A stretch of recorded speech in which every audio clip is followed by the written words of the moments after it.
Yo, mga pre, alam nyo ba na ito ang top 15 worst Netflix original anime?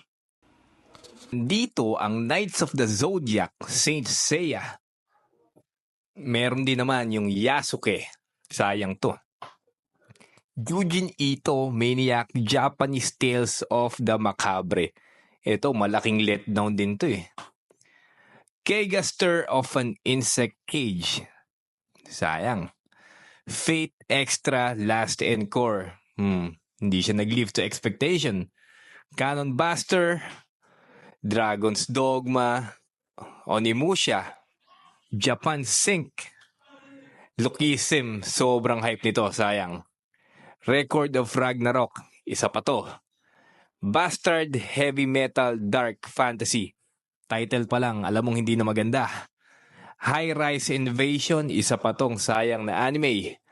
Blue Period, sayang din.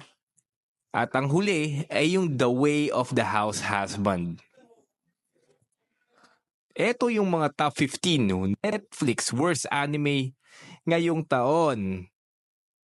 Ano sa tingin nyo? Accurate ba ang list natin?